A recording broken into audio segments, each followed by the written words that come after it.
하나님께서 만약 성경을 안 주셨으면 우리가 과거 역사가 어떠했는지, 오늘 우리가 누구인지, 그리고 이 세상은 어떻게 이끌어져 가는지 도저히 알 수 없을 것인데, 하나님께서 계시의 말씀을 주셔서 역사의 처음부터 또 마지막까지 어떻게 될 것이라는 것에 대해서 알게 해주심이 그저 놀라운 은혜입니다. 우리가 이 성경을 가지고 있다는 것 정말 놀라운 일입니다. 북한에 있는 영혼들은 거의 80년간 성경이 없이 그냥 사는 겁니다. 그저 태어나서 그저 죽어가는 것이지요. 어떻게 그런 일이 있을 수 있는가? 우리는 하나님의 섭리에 대해서 잘 모릅니다. 잘 모르는 정도가 아니라 아예 모르지요. 그런데 우리 신명기서 29장 29절에서 언급한 바와 같이 오묘한 일은, 미스테리한 일은 하나님께 속한 일이요, 하나님께 두고 너희는 계시된 말씀을 따라 행해라 라고 하시는 말씀대로 우리는 계시된 말씀을 따라 행할 뿐입니다. 우리에게 해당하는 말을 따르는 거죠. 이순신이 지옥에 갔을까 천국에 갔을까, 그거는 우리에게 해당되는 것이 아닙니다. 너희는 이렇게 할 때 나의 구원을 반드시 받게 될 거다, 나의 총애를 입게 될 것이다 라고 하시는 말씀을 쫓아서 우리는 행할 뿐입니다. 우리는 성경을 통해서 세상을 이끌어 가시는 하나님의 질서와 원리가 무엇인가를 알게 됩니다. 그리고 질서와 원리를 따라서 행하려고 합니다. 행하려고 듣는 것입니다. 그래서 잘 듣는 것입니다. 성경은 아담에 대해서 뭐라고 언급하셨습니까? 아담의 관계에 대해서 하나님은 선하게 세상을 창조하셨는데, 하나님께서 주신 그 고귀한 하나님의 형상, 이미지인 자유를 통해서 죄악을 행하게 되었다. 그 죄의 결과로 아담과 하와 사이가, 그리고 아담과 피조물들 사이가, 이어서 가인과 아벨 형제 사이가, 이어서 라멕이라고 하는 사람이 소년을 죽인 것을 두 아내에게 자랑하는 그러한 세상으로 점점 타락해 갔다. 점점 타락했다. 어느 정도로 타락할 정도였느냐? 아담으로부터 불과 10대밖에 내려가지 않는 노아의 시대에 세상에 있던 모든 생명을 블럿 아웃하는, 지워버리는, 우리가 이렇게 뭐 있으면 이렇게 지워버리지 않습니까? 블럿 아웃 시키는 건데, 여기에 무슨 이렇게 점 같은 게 있으면, 뭐가 묻으면 이걸 세탁소에 가서 그냥 다 빼버리는데 그것을 블럿 아웃이라고 하는데, 우리 성경에 그런 표현을 썼습니다. 하나님께서 세상에 있는 모든 생명 있는 것들을 블럿 아웃시키는, 재버릴 만큼 그렇게 타락해 갔다. 그것이 원 역사다, 원래의 역사다. 그것이 성경의 가르침입니다.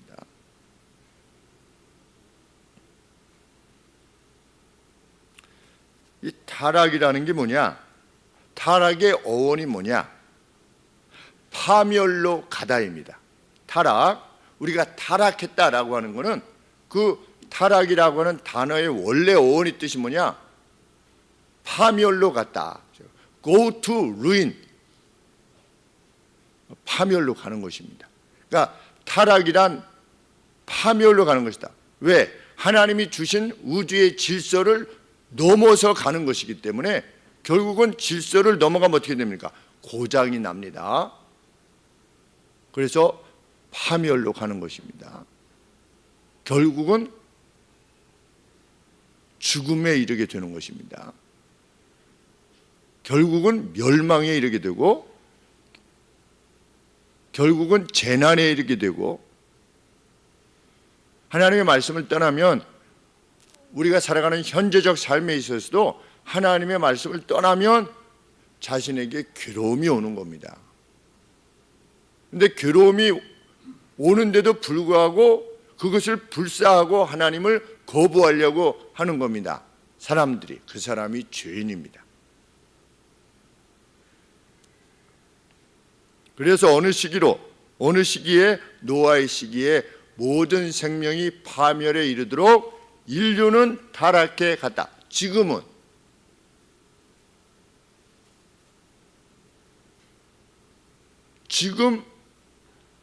어떻습니까? 변함이 없다. 그것이 성경의 가르침입니다. 의인은 없나니 하나도 없다. 그러니까 우리는 그 누구의 행한 바에 대해서 화를 낼 수가 없어요. 그렇죠? 왜? 의인은 하나도 없어요. 그러면 화를 낼 수가 없지요. 왜? 나도 의인이 아니기 때문에. 남을 지적질하지 않아요. 남을 비판하지 않아요. 남을 조롱하거나 냉소적이지 않아요. 왜? 우리는 성경을 믿으니까. 성경은 모두가 함께 타락했다. 그럼 오늘 우리는 타락했으나 의인으로 인정받을 뿐이지 우리의 삶의 모습이 정말 온전하냐? 그렇지 않은 거지요. 그것을 인정하는 사람이 하나님의 사람입니다. 나는 단지 의롭다고 예수 그리스도의 보혈의 은혜로 의롭다고 인정을 받게 되었다라고 하는 것이지 내가 그런 사람이 된 것이 아닌 거죠. 그것을 인정하는 사람이 하나님의 사람입니다. 인류가 계속 타락해 갔는데 그 타락의 모습으로 지목된 것이 뭐냐? 하나님의 아들들이 사람의 딸들의 아름다움을 보고 자기가 원하는 누구나 자기의 아내로 취했다. 뭐가 타락했다? 타락의 극치가 뭐다? 상대가 하나님의 사람이냐 아니냐, 배우자를 결정할 때 상대가 하나님의 사람이냐 아니냐에 관계없이 자기가 보기에 아름다운 사람을 자기의 배우자로 삼았다는 겁니다. 그것이 타락의 극치인 겁니다. 오늘로 말하면 무엇입니까? 믿는 사람이 불신자와 결혼하는 것, 그것이 타락의 극치인 겁니다. 그 제 말이 아니고 성경에 그렇게 되어 있죠. 6장 2절에 하나님의 아들들이 사람의 딸들의 아름다움을 보고 자기들의 좋아하는 모든 자로 아내를 삼았다. 타락의 극치입니다.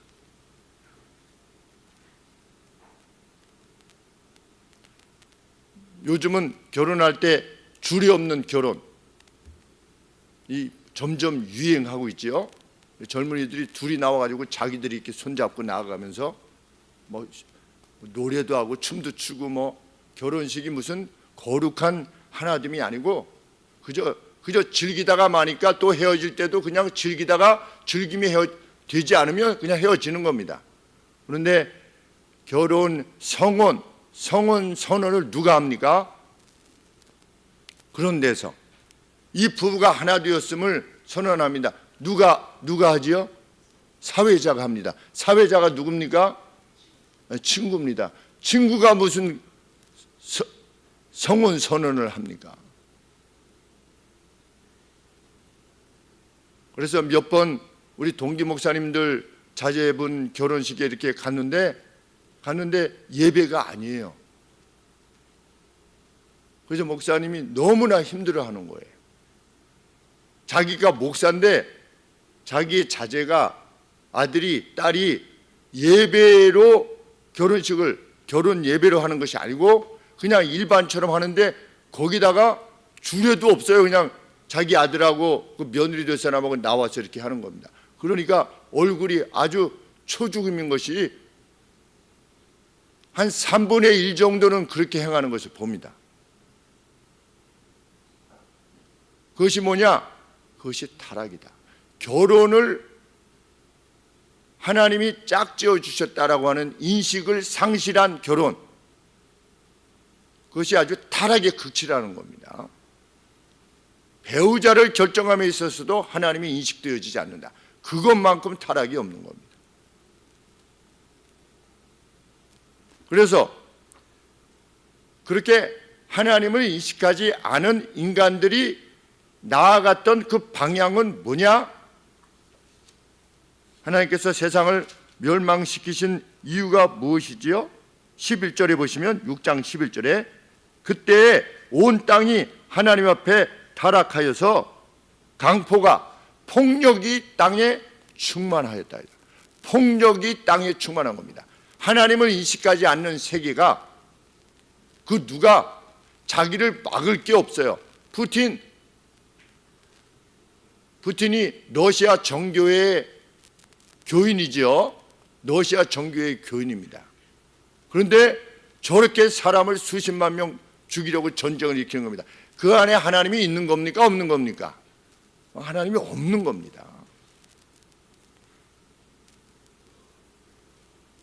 교회에 다닌다고 다 하나님을 인식하는 게 아니지요. 하나님 앞에서의 행함이 있는 사람, 하나님 앞에서 행한다는 건 뭡니까? 노아가 하나님과 동행하였다라고 하는 표현을 쓰지요. 노아는 누구다? 의인이고 하나님과 동행하였다. 그런데 하나님과 동행하였다라고 성경에 표현되어 있는 딱 두 사람이 있습니다. 한 사람은 누굽니까? 에녹이지요. 하나님과 동행하였다. 그러면 하나님과 동행하였다라고 하는 것을 어떻게 알 수 있습니까? 하나님이 보이시지 않는데 하나님과 워크한 겁니다. 같이 걸었어요. Walk with God이에요. 하나님과 함께 걸었어요. 그런데 성경에 6장 22절에 보시면 노아가 어떻게 했다? 하나님이 자기에게 명하신 모든 것들을 따라서 다 행했다. 모든 것들을 다 행했다. 이것이 두 번이나 언급되어 있습니다. 7장 5절에도 있죠. 노아가 여호와께서 자기에게 명하신 대로 모두를 다 행했다. 하나님께서 명하신 대로 행하는 것이 하나님과 동행하는 겁니다. 그런데 두 번이나 언급되어 있습니다. 하나도 그릇되지 않고 하나님이 명하신 모든 것들을 행했다. 내가 취사 선택하지 않는 겁니다. 그런데 그러면 오늘 하나님은 명령을 주십니다. 누구를 통해서 명령을 주십니까? 누구를 통해서 명령을 주시지요?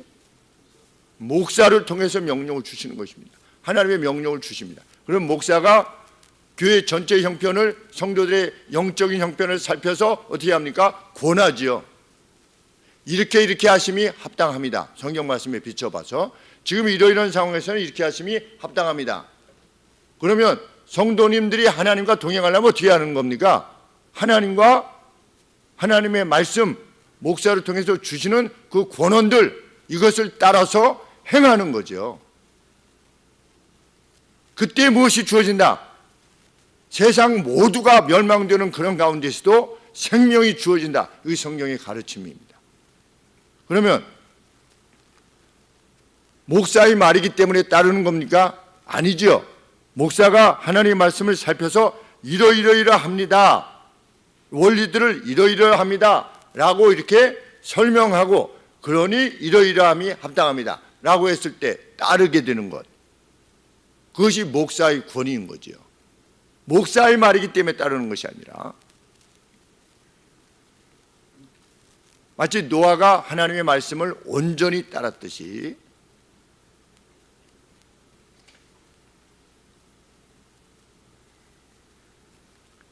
그들은 선과 악을 내가 결정하겠다고 해가지고서 타락하기 시작했는데 그 결과가 뭐다? 온 땅에 가득한 폭력이었다. 폭력이었다. 주먹이 센 사람이 최고인 겁니다. 권력을 지닌 사람이 최고인 겁니다. 가정에서는 가장이 최고인 겁니다. 가장이 말을 따라야 되는 겁니다. 무조건. 자녀들이 지배당하는 가정, 하나님이 원하시는 가정이 아닌 거죠. 자녀들이 지배당하면 안 되는 겁니다. 자녀들이 자라면서 지도를 받되 엄마와 아빠가 나를 억압하는구나, 자기의 뜻대로 나를 지배하는구나, 이런 생각을 가지게 하는 것이 아니라 아빠가 엄마가 하나님의 명령을 받아서 나를 보호하고 이끌어 주시는구나 라고 하는 그런 자유와 만족과 기쁨을 누리도록 하는 것이 하나님께서 뜻하시는 하나님의 가정이지요. 사회 역시 마찬가지고, 윗사람이 아랫사람을 지배하거나 아랫사람이 윗사람을 땡깡으로 이렇게 지배하려고 하거나, 나라의 권력자가 백성들을 지배하려고 하거나, 백성이 또 국민들이 이 나라의 누구를 그냥 자기들 마음대로 몰아내려고 하거나, 이런 것들이 다 무엇입니까? 그게 다 폭력입니다.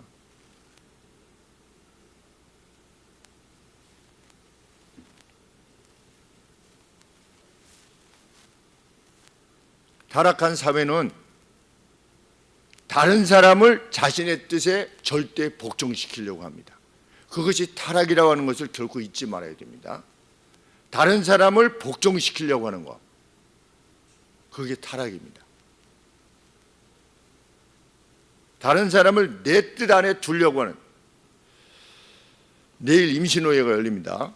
다시 우리 경기 북로에서 이렇게 해가지고서 우리가 노예를 옮기지 않았습니까? 노예를 옮길 때 곁에 분들이 그렇게 말씀하셨습니다. 중서울로에도 마찬가지야, 이렇게 말씀하셨습니다. 이단 시비가 있는 분을 지난번 임시노예 때 받았습니다. 교회가, 노예가. 저는 뭐 처음 갔고 무슨 내용인지 잘 알 수 없지만, 그래서 이렇게 저렇게 이제 이야기를 듣습니다. 듣는데 거기 노예의 또 헤게모니를 지닌 사람이 있다는 거죠. 몇몇이 지배권을. 그래서 김희승 목사가 중서울례로 가게 된 것이 하나님의 섭리가 아닌가, 이렇게 생각이 든다. 그래서 이곳저곳에서 전화가 와요. 왜냐하면 이제 제가 저 나이가 이제는 노예에서 70살이 은퇴니까 이제 원로급에 들어가는, 이제 나이 자체가 원로급에 들어가니까 가서 뭐해라, 진리를 위해서 애써주라.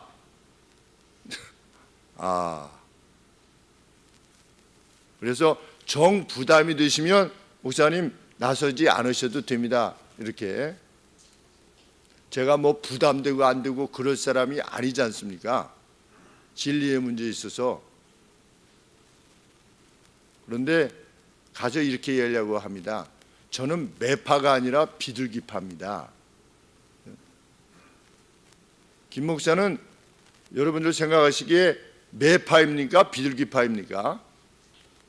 제가 조금 전에 힌트를 드렸죠, 그렇죠? 비둘기파입니다. 일이 가급적 진행되도록 하게 하는, 그것이 진리의 문제만 아니면.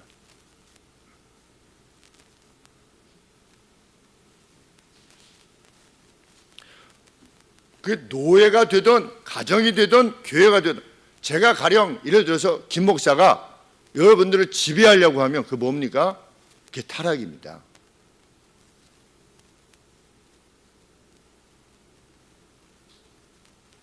그래서 저는 제가 어떤 말을 들을 때 제일 어려운 게 뭐냐면, 목사님은 목회 철학이 뭡니까? 이런 말을 들을 때 제일 어렵습니다. 왜? 목회자가 무슨 목회 철학이 있습니까? 쉽게 얘기하면 당신이 강조점이 뭡니까? 이거 아니겠습니까? 목회를 이끌어 가는데, 목회를 해나가는데 당신의 강조점은 뭡니까? 그러면 목회의 강조점은 뭐가 되어야 됩니까? 주님의 양들을 말씀으로 잘 먹이고 무조건 돌보는 겁니다. 목동이 할 수 있는 게 뭡니까? 잘 지키고 보호하고 위로하고 잘 먹이고 푸른 꿀을 먹이고, 그것이 목사의 길이지, 무슨 목사가 개인적으로 철학을 해서 우리는 뭐 이 방향으로 나갑시다, 저 방향으로 나갑시다. 그것이 뭐가 필요합니까? 그래서 이번에 이제 허락되어지면 예배당을 어떻게 지을 거냐, 이렇게 말씀을 건축하시는, 설계하시는 분하고 말씀을 나누는데, 예배를 한번 참석하셔서 목사님의 목회 철학이 어떤가를 확인해야만 이 건물의 모습이 나올 수 있다고 그래서 저는 목회 철학 따로 없습니다, 이렇게 말씀을 드렸습니다. 그냥 소박한 예배당 지어주시면 됩니다. 이렇게 말씀을 드렸습니다. 누구를 지배하려는 거 타락입니다. 우리 한번 물어봐야 됩니다. 나는 누구를 혹 지배하려고 하는가? 내 배우자를 내가 지배하려고 하지는 않는가 혹시? 그런데 어린아이들도 엄마 아빠를 지배하려고 그러잖아요. 뭘로 지배합니까?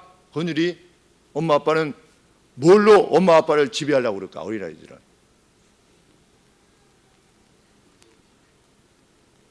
응? 여러분은 엄마 아빠를 지배하려고 할 때 어떻게 하면 엄마 아빠를 지배할 수 있어요? 울어. 그렇지. 우는 거야. 그래서 아이들이 우는 거야. 와, 그냥 자기가 싫으면 엄마 아빠를 어떻게 할 수 없으니까 와 울어가지고 엄마 아빠를 지배하려고 그러는 거야. 그리고 중학교 2학년이 되면 그 호르몬에 미친 상태가 되면 머리 안에요. 그럼 어떻게 해요? 가출을 해버리는 거야. 그렇지? 엄마 아빠가 말을 안 들어주면 그냥 집을 나가버리는 거야. 이것도 다 폭력입니다. 일종의 폭력.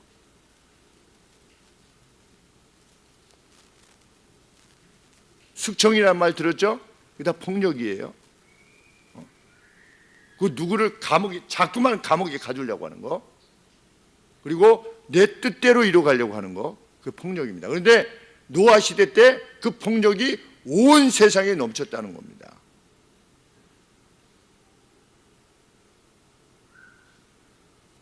우리가 인식하듯이 1970년대, 80년대 우리 사회가 오늘처럼 이렇게 갈등을 지니지 않았다는 생각이 듭니다. 오늘과 같은 사회 전체가 좌우로 갈라져서 서로에게 폭력을 행사하려고 하는, 여기에 편승하는 교회가 있다면 정말 그것은 타락한 것입니다.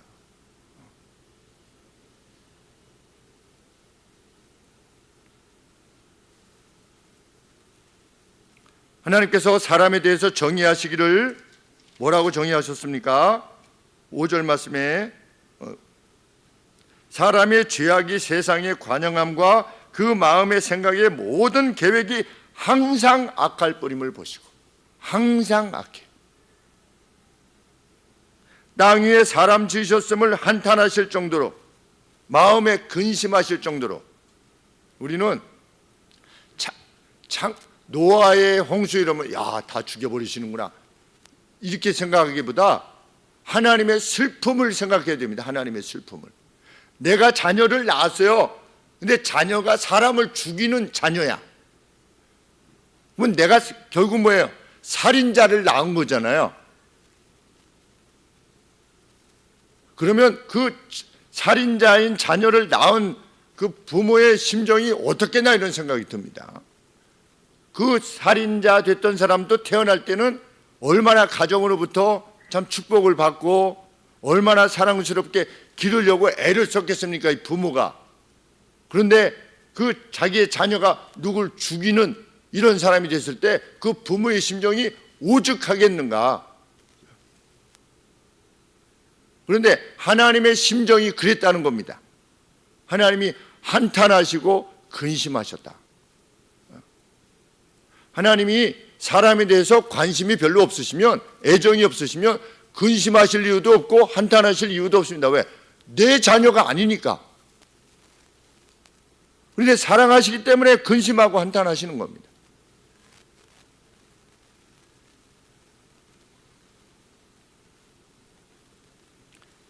성경은 하나님께서 후회와 슬픔 가운데서 세상에서 자신이 창조한 것들을 지우셔야만 했다.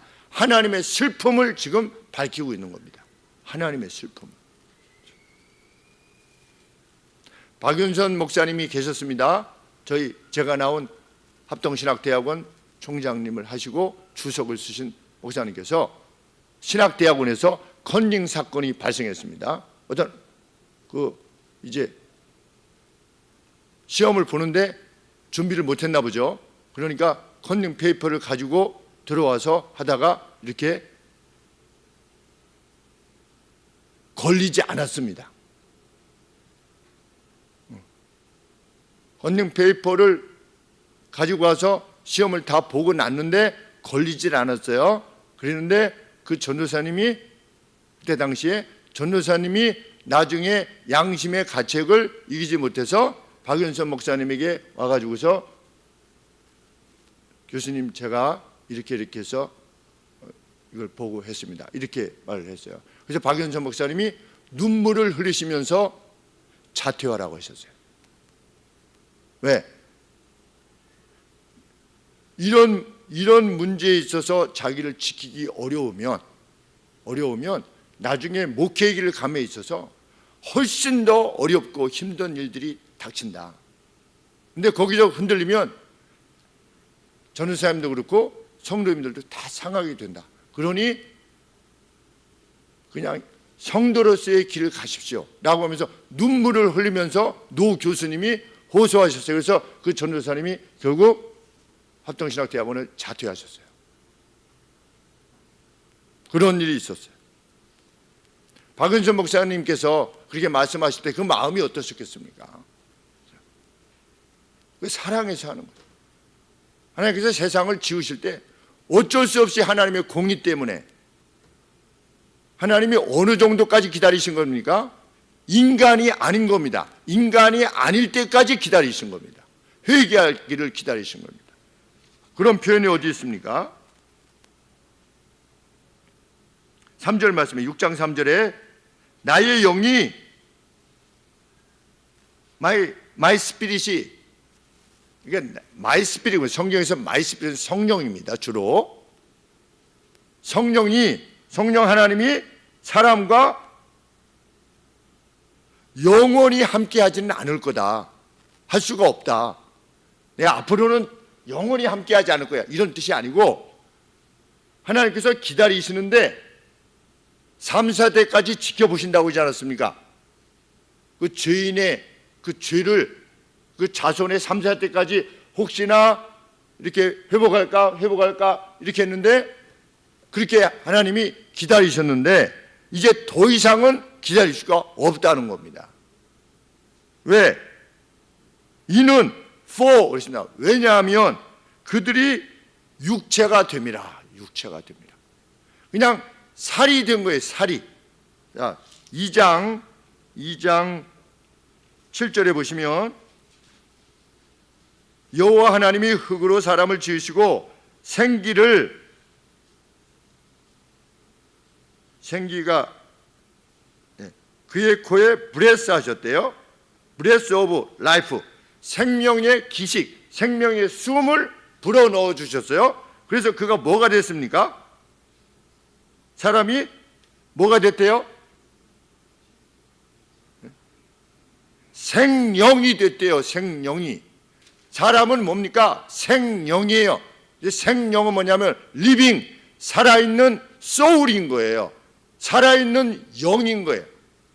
사람은 왜 특별한 존재냐? 하나님께서 인간에게만 리빙 소울이 되도록 하셨어요. 살아있는 영으로 만드신 거예요. 우리가 영 했을 때 뭐 보인다 안 보인다 이런 걸 말하는 것이 아니라 존재 자체가 영적인 존재인 거예요. 그런데 타락으로 인해서 어떻게 됐어요? 육체가 된 거예요. 그냥 살코기가 된 거예요. 짐승과 다를 바가 없이 된 겁니다. 짐승과 다를 바가 없으면 그 모습이 뭡니까? 그게 폭력입니다.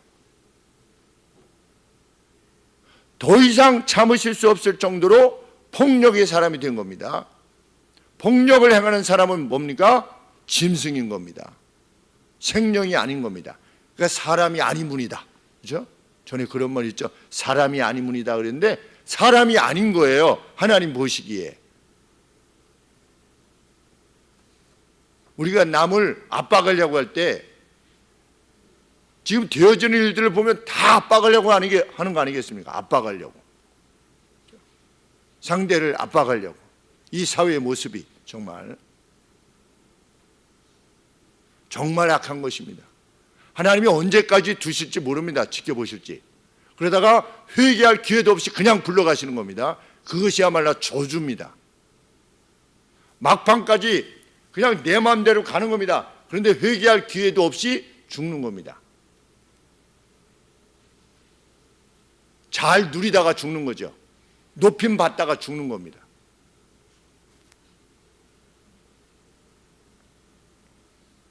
하나님께서는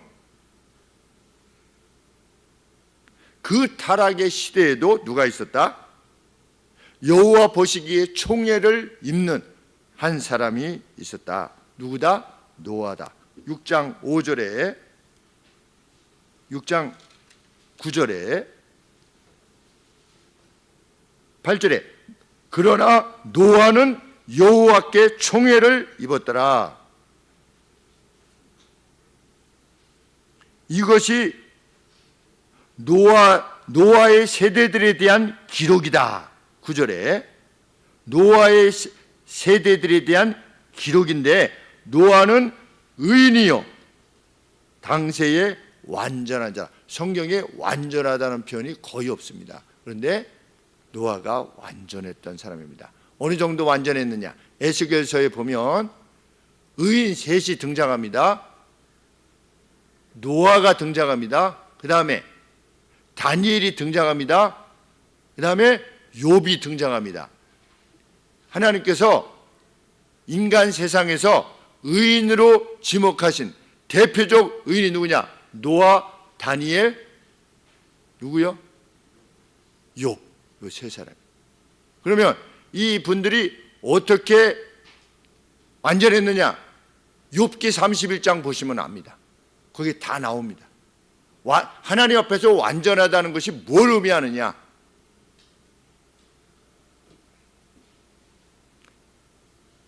참 주목하게 되는 것은 타락의 시대에도 세상을 다 멸할 타락의 시대에도 노아는 의인이었다는 겁니다. 블레임레스하다. 책망할 것이 없었대요. 뭐 이렇게 그 사람 그래도 좀 그렇잖아. 이것이 없는 사람이 의인인 겁니다.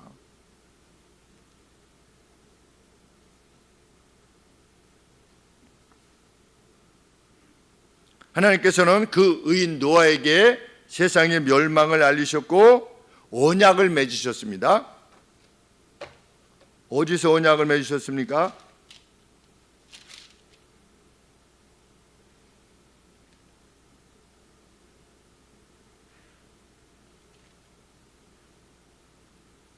언약을 맺는다고 하는 표현이 나오는데 18절 6장 18절에 노아는 내가 내 언약을 세울 것이다. 나와 계약을 맺을 것이다. 쉽게 얘기하면 계약입니다. 하나님이 계약을 맺어주시겠대요. 그 내용은 뭡니까? 방주를 준비해라. 그리고 너희 가족들, 그리고 한 쌍들의 동물들, 그리고 이후에 그 제사 드릴 것들에 대한 어떤 7 쌍들의 어떤 제물들이나 이런 것들, 정한 동물들, 이것들을 데리고 어떻게 해라?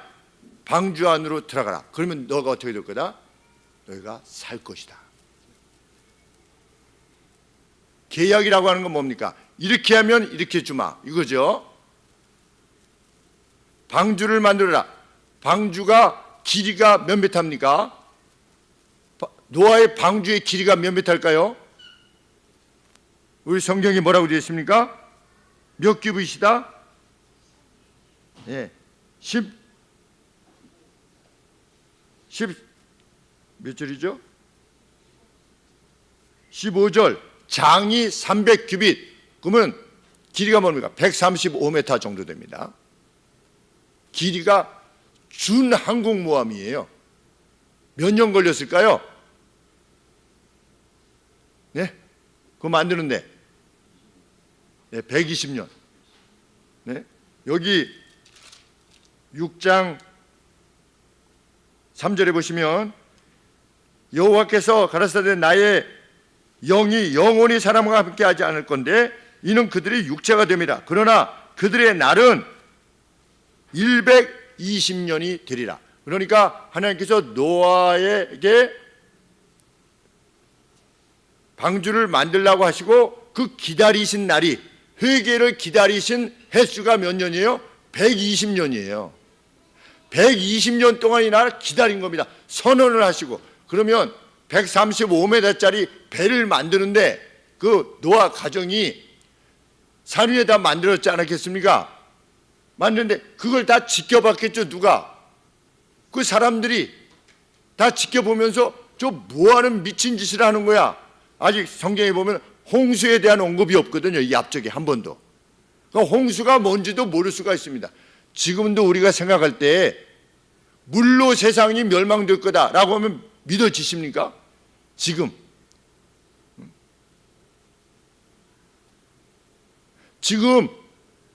뭐 환경 무슨 뭐 오염 때문에 뭐 이렇게 올라가 가지고 좀 그 해수면이 높아 가지고 무슨 뭐 어떤 나라들은 섬들은 뭐 잠기게 되고 이런 말은 하지만 이것이 에베레스트까지 다 덮어 가지고서 에베레스트보다도 그 에베레스트 꼭대기보다도 이 저 성경에 보면 13.5m나 더 높았대요. 물이.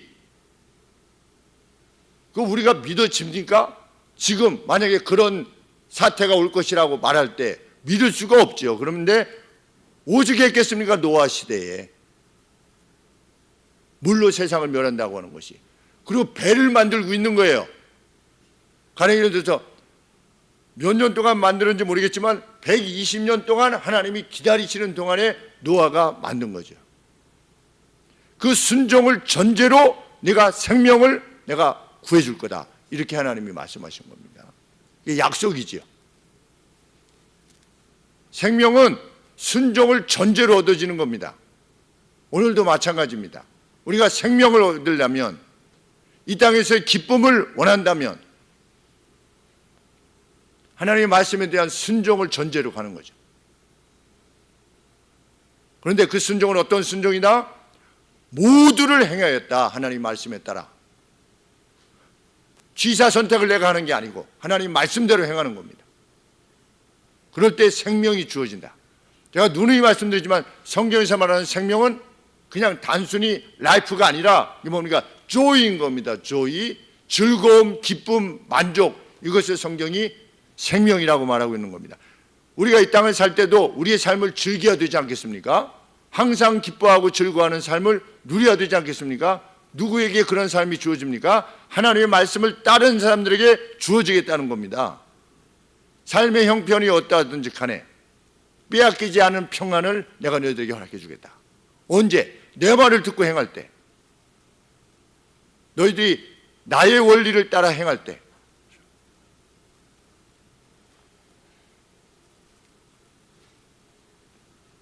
(135m짜리) 넓이 22.5m짜리 높이 13.5m짜리 방주를 만든 겁니다. 방주의 특징은 뭐라고 그러죠? 뭐가 없습니까? 키가 없어요. 그렇죠? 무동력이고요. 그냥 떠들어 다니는 거죠. 왜? 뭐 이렇게 나가는 게 없으니까 추진하는 것도 없고 이 키도 없어요. 어디 방향으로 가는 것도 없습니다. 그냥 전적으로 하나님 앞에 맡기는 겁니다. 그 큰 배가. 그런데 노아가 어떻게 했다? 6장 22절에 노아가 하나님이 자기에게 명하신 바 모두를 다 행했다. 7장 5절에 노아가 여호와께서 자기에게 명하신 대로 다 준행하였더라. 그때 살아난 겁니다. 노아가. 하나님께서는 노아를 보존하시는 이유에 대해서 뭐라고 말씀하십니까?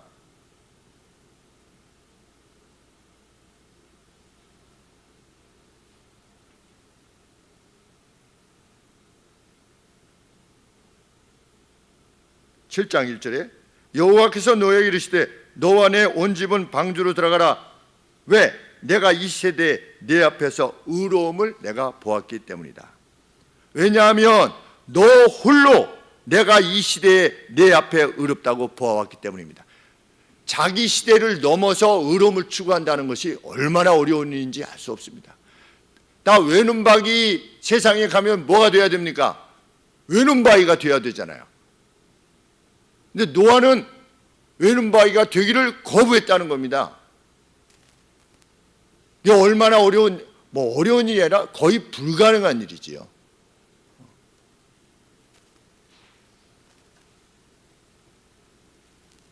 그러면 노아 때, 이 홍수 때 노아의 나이가 몇 살입니까? 600살입니다. 600년 동안 그 폭력의 세계에서 흔들리지 않고 색깔이 바래지지 않고 의로움을 지켜온 겁니다. 600살 될 때까지. 600년 동안은 그 긴 세월을 얼마나 힘든 세계였겠습니까? 폭력이 난무한 때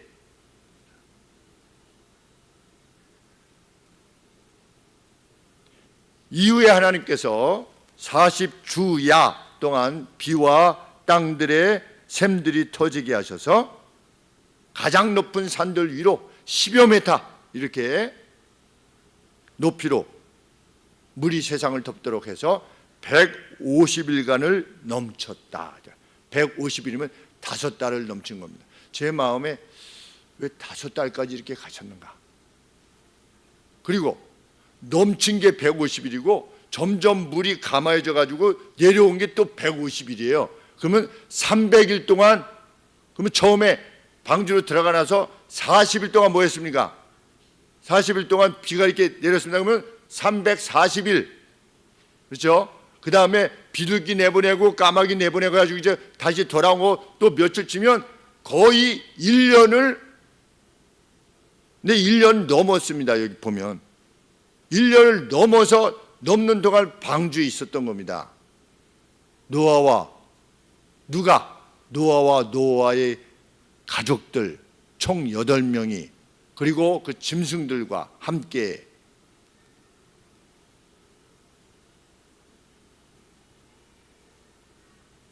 (8장 1절에) 기막힌 말씀이 나오는 것입니다. 하나님이 노아와 그와 함께 방주에 있는 모든 들짐승과 육축을 어떻게 하셨다? 기억하셨다. 기억하셨대. 우리 항공모함이 바다에 어디에 떠 있는지 압니까 모릅니까? 몰라요. 그렇죠? 그래서 항공모함이 이제 배들이 자기 배가 다니면서 그 국제해사본부가 거기에 전파를 보낸다고 하지 않습니까? 자기가 어디 있다라고 하는 것. 근데 작전에 들어가면 항공모함이 어떻게 됩니까? 그 전파를 끄는 거예요. 그러면 이 항공모함이 어디 있는지 그 망망한 배에서 찾을 수가 없대요. 참 신기하기도 하죠. 그런데 하나님이 노아가 탄 그 배를 어떻게 하셨다? 기억하셨다. 리멤버 하셨다.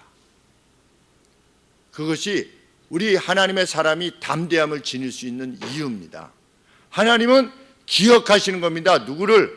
하나님의 사람을 기억하시는 거예요. 망망한 바다에 혼자 갔어요. 누가 갔습니까? 창세기에 보면 혼자 갔어요.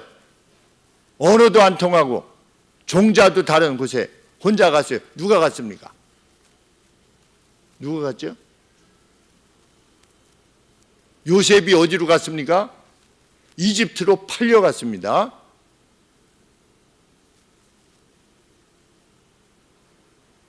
여호와께서 요셉과 함께 하셨다. 우리가 세상을 살 때, 하나님께서 생명을 주시는 동안에 세상을 살 때 두려워할 이유가 없는, 누구는 두려워하지 않습니까? 하나님 말씀대로 행하는 사람에게는 두려움이 없습니다. 왜? 하나님이 기억하시기 때문에.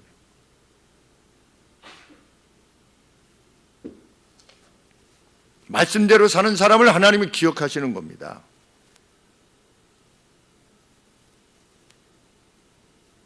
그래서 어떻게 하셨대요? 하나님이 바람을 불게 하셨대요. 그래서 바람을 불게 하신 다음에 땅을 말리셔서 내려오게 하시고, 그 다음에 그의 은은한 향기를, 제사 향기를 받으시고 축복하시고, 다시는 세상을 물로 멸하지 않겠다라고 하는 말씀을 해주셨다는 겁니다. 어쩔 수 없이 멸하셨어요. 왜? 사람이 아니니까. 그럼에도 불구하고 하나님은 어떻게 하셨다?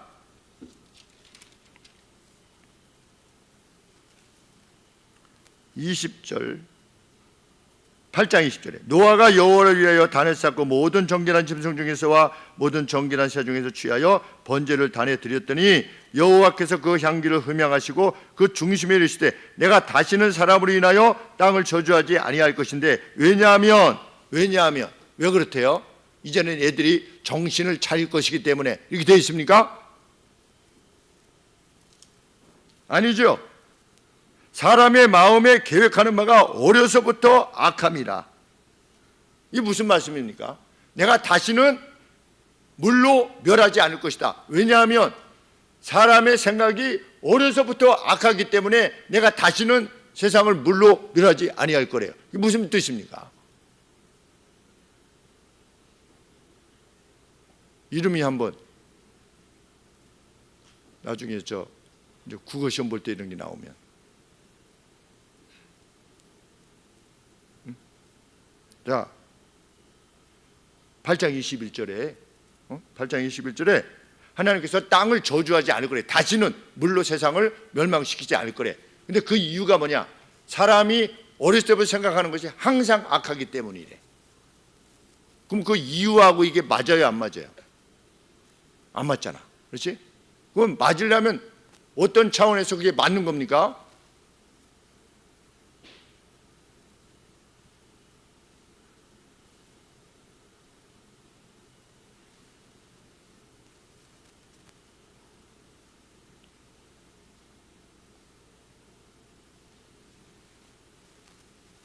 내 자녀에게 물을 달라고 해서 가령 예를 들면 그래서 물 좀 줄래? 그러면 자녀가 물을 줄 수 있잖아요. 그렇죠? 그런데 자녀가 소경이 됐어요. 그럼 물 줄 수 있습니까? 없습니까? 없잖아요. 그렇죠? 그러면 부모가 그 소경된 자녀에게 물을 달라고 합니까? 안 합니까? 안 하게 되잖아요. 왜? 안 되는 거니까.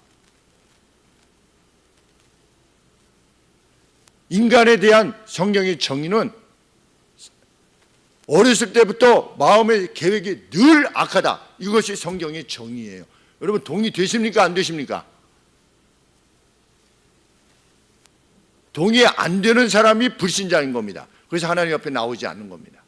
동의하는 사람이 하나님 앞에 나오는 겁니다. 나는 내 생각이 어렸을 때부터 늘 악한 존재다 라고 하는 것에 대해서 인정하는 사람이, 그 사람이 하나님에 의해서 새롭게 되어지는 거죠. 그래서 우리는 그런 과정을 거친 것이죠. 그런데 그런 과정을 거치지 않고 그리스도인의 자리에 있게 되면 그 사람은 그리스도인일 수 없다는 겁니다. 나의 죄에 대한 인식이 없이. 아직도 내가 버리지 못한 죄에 대한 어떤 그 불편함, 죄에 대한 슬픔, 이것이 없이 살아가는 사람, 여전히 남아있잖아요. 이것을 어떻게 지워버리려고 하는 내 삶에서 점점 몰아내려고 하는 그런 애씀이 있는 사람이 이기면 다 하나님의 사람입니다. 하나님의 은혜를 입은 사람입니다.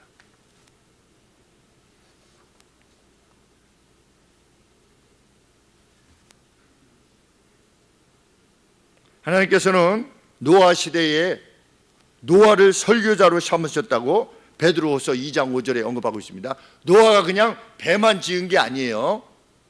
노아를 설교자로 삼으셨대요. 그러니까 120년 동안 노아가 이제 심판이 곧 온다. 물이 이제 와가지고 우리가 죽는다. 그러니까 당신들도 준비하시오. 뭐 이런 말 하지 않았겠습니까? 설교자로 삼았으니까. 근데 120년 동안이나 동의하지 않은 겁니다.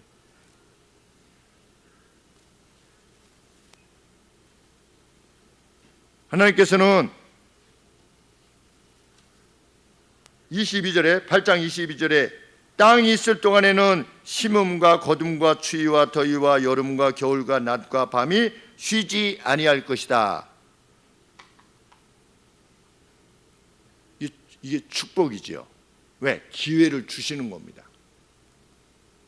여상하게 오늘의 삶이 살아가고 있습니다. 그러면 오늘 하나님 보시기에 이 지구라고 하는 땅이 이제 폭력도 다 끝나고 사람들끼리 뭐 이렇게 개화가 되고 문명화돼서 괜찮아서 지금 이 땅이 지금 이렇게 유지되느냐?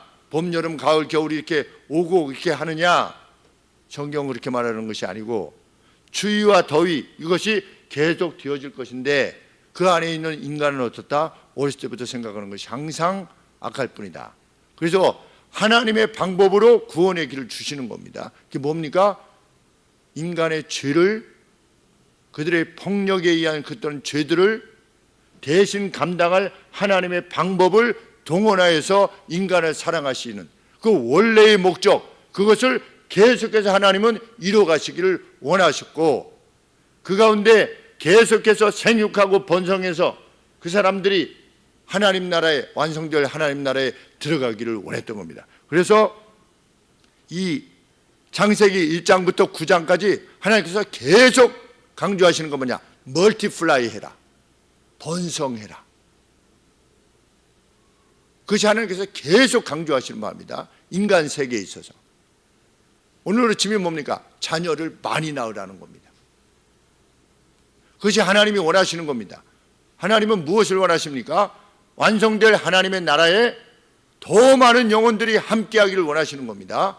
그래서 계속 반복돼요. 생육하고 번성해라, 생육하고 번성해라, 생육하고 번성해라. 우리 중고등학교 나중에 자녀들 많이 낳길 바래요. 자녀를 엄청 많이 낳는다고 이름이가. 네, 그렇죠. 행복한 사람들을 많이 만들어내야지, 그렇지. 길러내고.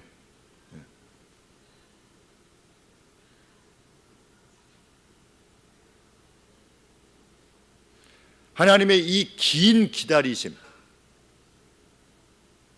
훗날 하나님께서 세상을 심판하실 때 죄에 대한 하나님의 심판을 부당한 것으로 여기지 못하게 할 것입니다. 나 몰랐어요. 120년 동안이나 외쳤는데. 지금도 우리가 세상에 외치지요. 우리 동료들에게 아니면 무슨 동호회 같은 갈 때 계속해서 우리의 입으로 말하죠. 말하지 않고 잠자코 있으면 그 죄죠. 내가 이 생명의 길이 있는데도 불구하고 뭐가 부끄럽고 이래서 나의 삶의 현장에서 예수 그리스도를, 이 구원의 길을 지금 하나님께서 그 기회를 주시는 거다. 우리는 오늘의 누가 되어야 되기를 원하는 겁니까? 노아처럼 프리처가 되기를 원하는 겁니다. 설교자. 하나님께서 노아를 설교자로 삼으셨듯이 하나님은 하늘소망교회 여러분 성도들을 통해서 이 구원의 소식이 전달되기를 원하는 것입니다. 그래서 전달됐는데 받지 않는다. 그거는 여러분들의 책임이 아니래요, 성경에. 그러나 파수꾼이 외치지 않아가지고 재난에 직면하게 된다 라고 하면 그 핏값을 너 자신에게 찾을 것이다. 하나님이 그렇게 말씀하셨습니다.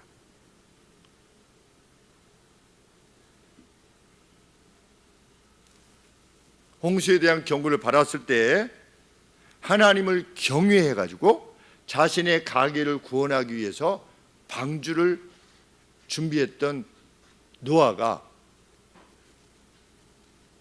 의의 하이어가 됐대요. 의인들의 계승자, 유산자가 됐대요. 노아는 노아 시대의 의인들의 유산자가 된 겁니다. 의의 유산자. 오늘 우리 시대에는 하나님께서 우리 각각을 노아와 같은 존재로 삼기를 원하시는 겁니다. 우리는 노아입니까? 어떻습니까? 우리 성도님들 자기 자신을 생각할 때 나는 노아인가?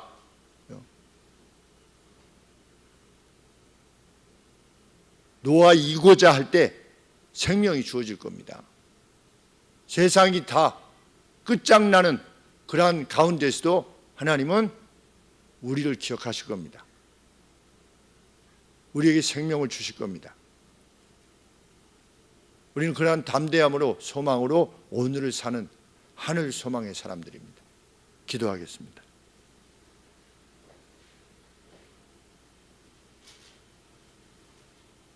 타락으로 물들어가는, 그래서 더 이상 사람이 아닌 짐승과 같이 영혼이 없는 존재와 같이 되었을 때 하나님은 그 슬픔을 머금으시고 자신이 직접 지으신, 낳으신 생명들을 제하셔야만 했습니다. 하나님, 마지막 날이 또한 그렇게 다가올 것이라고 주님은 명백하게 밝히셨습니다. 사람들이 시집가고 장가가는 일에만, 오늘을 어떻게 살 것인가에 대해서만 관심하여 불안해하고 폭력을 행사하고 위를 바라보지 않는 이 시대가 마치 비 오기 전에 바로 그 같은 시대임을 밝히신 예수 그리스도의 말씀을 저희 가슴에 잘 기억하게 하여 주옵소서. 호련히 천사장의 나팔소리와 함께